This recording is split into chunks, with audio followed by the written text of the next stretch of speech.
ሰላም ሰላም ውድ የቻናሌ ቤተሰቦች እንዴት ናችሁ? ዛሬ ይዤላችሁ የመጣሁት የሽጉጥ አፈታትና አገጣጠምን የምናይ ይሆናል። ለዛሬ ይዤላችሁ የመጣሁት ኢኮልፒ 29 ቱርክ ሰራሽ ሽጉጥ ነው። እንዴት ፈተን መግጠም እንችላለን የሚለውን እናያለን። ወደ ቪዲዮ። በመጀመሪያ ይሄ ሴፍቲ ነው። ሴፍቲ ይባላል።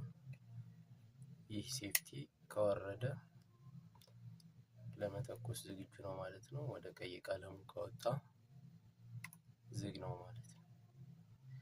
ስለዚህ እንዴት ነው የምንፈታው የሚለውን ለማየት በመጀመሪያ ይችን ነገር በተኗን በመጫን ካዝና እናወጣለን። ይህ ካዝናን ወደ ውጭ እናወጣለን ማለት ነው። ከዛም ቀረን ለመፍታት የምንጠቀምበት በተን ይቺ ናት። ይቺን ተጭነን እናወጣለን ማለት ነው። አወጣናት። ስለዚህ ይህን ካወጣን በኋላ የላይኛውን ክፍል እንደዚህ በመሳብ ወደፊት በማንሸራተት እናወጣለን ማለት ነው። ስለዚህ ስፕሪንጓን አወጣን፣ ይሄንም አወጣን፣ ሙሉ ቆፎውን አወጣጣ ነው ማለት ነው። እንግዲህ አፈታቱ ይሄን ይመስላል። ከዛ ውስጡን ካጸዳን በኋላ ቀጣዩ እንዴት መግጠም እንችላለን የሚለውን ነው የምናየው። በጣም ቀላል ነው። በመጀመሪያ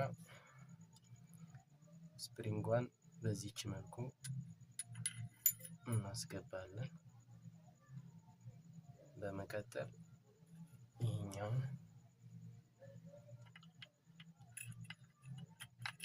በማስገባት ላይኛውን ክፍል ወደ ኋላ ካንሸራተት ነው በኋላ በፒንሳ ወይም በእጃችን በመሳብ ክፍተቷ ጋር ማስገባት ነው።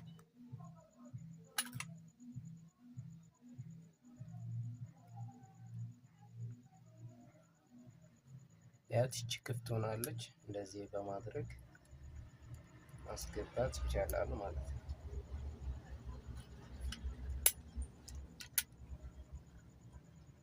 በዚህ መልኩ መክፈት እንችላለን ማለት ነው።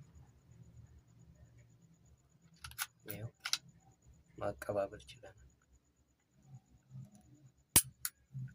በስተመጨረሻ ካዝናውን በማድረግ ይህን በመጫን ማስገባት።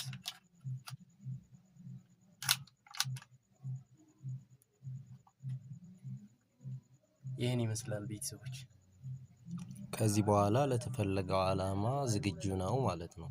ሰው መግደል ግን ኃጢአት ነው። አደራ